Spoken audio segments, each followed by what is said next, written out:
For three things when we hire people. We look for intelligence, we look for initiative or energy, and we look for integrity. And if they don't have the latter, the first two will kill you. Because if you're going to get somebody without integrity, you want them lazy and dumb. I mean, you don't want them smart and energetic. So the answer is that investors behave in very human ways, which is they get very excited during bull markets and they look in the rearview mirror and they say, I made money last year, I'm going to make more money this year, so this time I'll borrow, or the neighbor says, I wasn't in last year when that neighbor was dumber than I made a lot of money, so I'm going to go in this year. So they're always looking in the rearview mirror. And when they look in the rearview mirror and they see a lot of money having been made in the last few years, they plow in and they just push and push and push on prices. And when they look in the rearview mirror and they see no money having been made, they just say, this is a lousy place to be. So they don't care what's going on in the underlying business. And it's astounding, but that makes for huge opportunity, just huge opportunity. I've been taught by Ben Graham to buy things on a quantitative basis. Look around for things that are cheap. And that I was taught that, we'll say in 1949 or 50. It made a big impression on me. So I went around looking for what I call used cigar butts of stocks. And the cigar butt approach to buying stocks is that you walk down the street and you're looking around for cigar butts and you find this on the street, this terrible looking, soggy, ugly looking cigar, one puff left in it. But you pick it up and you get your one puff. Disgusting, you throw it away, but it's free. I mean, it's cheap. And then you look around for another soggy, one puff cigarette. Well, that's what I did for years. It's a mistake. Although you can make money doing it, but you can't make it with big money. It's so much easier just to buy wonderful businesses. So now I would rather buy a wonderful business at a fair price than a fair business at a wonderful price. I have an old-fashioned belief that I should expect to make money in things that I understand. And when I say understand, I don't mean understand, what the product does or anything like that. I mean understand what the economics of the business are likely to look like 10 years from now or 20 years from now. I know in general what the economics of, say, Wrigley chewing gum will look like 10 years from now. The internet isn't going to change the way people chew gum. It isn't going to change which gum they chew. If you own the chewing gum market in a big way, and you've got Double Mint and Spearmint and Juicy Fruit, those brands will be there 10 years from now. So I can't pinpoint exactly what the numbers are going to look like on Wrigley, but I'm not going to be way off if I try to look forward on something like that. That evaluating that company is within what I call my circle of competence. I understand what they do, I understand the economics of it, I understand the competitive aspects of the business. The biggest mistakes we've made by far, biggest mistakes I've made by far are mistakes of omission and not commission. I mean, it's the things I knew enough to do, they were within my circle of competence, and I was sucking my thumb. And that is really, those are the ones that hurt. They don't show up anyplace. I probably cost Berkshire at least $5 billion, for example, by sucking my thumb 20 years ago or close to it when Fannie Mae was having some troubles, and we could have bought the whole company for practically nothing. And I don't worry about that if it's Microsoft because I don't know it. Microsoft isn't in my circle of competence. And so I don't have any reason to think I'm entitled to make money out of Microsoft or out of cocoa beans or whatever. But I did know enough to understand Fannie Mae, and I blew it. And that never shows up under conventional accounting. But I know the cost of it. I passed it up. And those are the big, big mistakes. And I've had plenty of them. And unless I tell you about them in the annual report, and I resist the temptation sometimes, unless I tell you about them in the annual report, you're not going to know it because it doesn't show up under conventional accounting. But omission is way bigger than commission. There's big opportunities in life have to be seized. We don't do very many things, but when we get the chance to do something that's right and big, we've got to do it. And even to do it in a small scale is just as big a mistake almost as not doing it at all. I mean, you've really got to grab them when they come, because you're not going to get 500 great opportunities.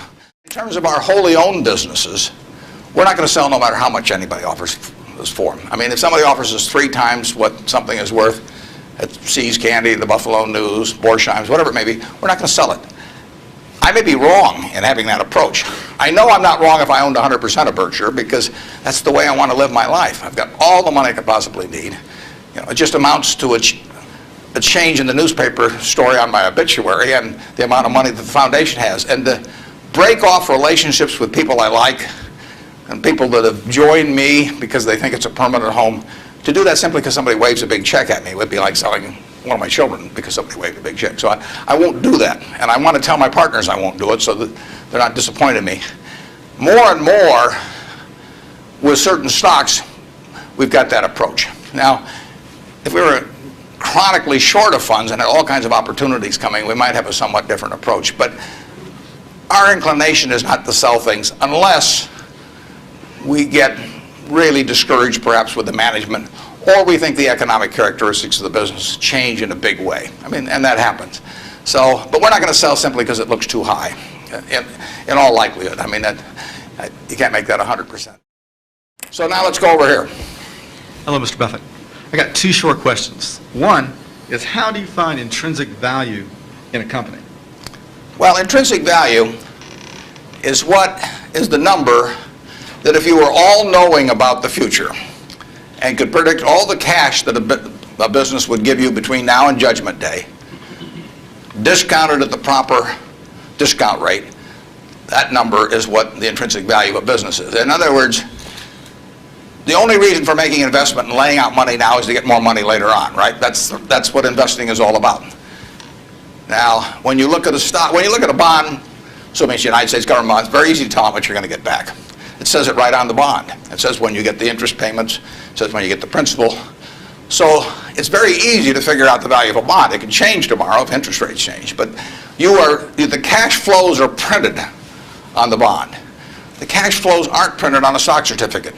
That's the job of the analyst, is to print out, change that stock certificate, which represents an interest in the business, and change that into a bond and say, this is what I think it's going to pay out in the future. When we buy, some new machine for Shaw to make carpet, that's what we're thinking about, obviously, and you all learn that in business school. But it's the same thing for a big business. If you buy Coca-Cola today, the company is selling for about $110 to $15 billion in the market. The question is, if you had 110 or 15 billion, you wouldn't be listening to me, but I'd be listening to you incidentally. But the question is, would you lay it out today to get what the Coca-Cola company is going to deliver to you over the next 200 or 300 years? The discount rate doesn't make much difference as you get further out. And that is a question of how much cash they're going to give you. It isn't a question of, it isn't a question of how many analysts are going to recommend it, or what the volume in the stock is, or what the chart looks like, or anything. It's a question of how much cash it's going to give you. That's the only reason. It's true if you're buying a farm. It's true if you're buying an apartment house. Any financial asset, oil in the ground, you're laying out cash now to get more cash back later on. And the question is how much are you going to get, when are you going to get it, and how sure are you? And when I calculate intrinsic value of a business, when we buy businesses, and whether we're buying all of a business or a little piece of a business, I always think we're buying the whole business, because that's my approach to it. I look at it and say, what will come out of this business and when? And what you really like, of course, is them to be able to use the money they earn and earn higher returns on it as you go along. I mean, Berkshire has never distributed anything to its shareholders, but its ability to distribute goes up as the value of the businesses we own increases. We can compound it internally, but the real question is, Berkshire selling for, we'll say, 105 or so billion now. What can we distribute from that 100? If you're going to buy the whole company for 105 billion now, can we distribute enough cash to you soon enough to make it sensible at present interest rates to lay out that cash now? And that's what it gets down to. And if you can't answer that question, you can't buy the stock. You can gamble in the stock if you want to, or your neighbors can buy it. But if you don't answer that question, and I can't answer that for internet companies, for example. There are a lot of companies, there are all kinds of companies I can't answer it for, but I just stay away from those.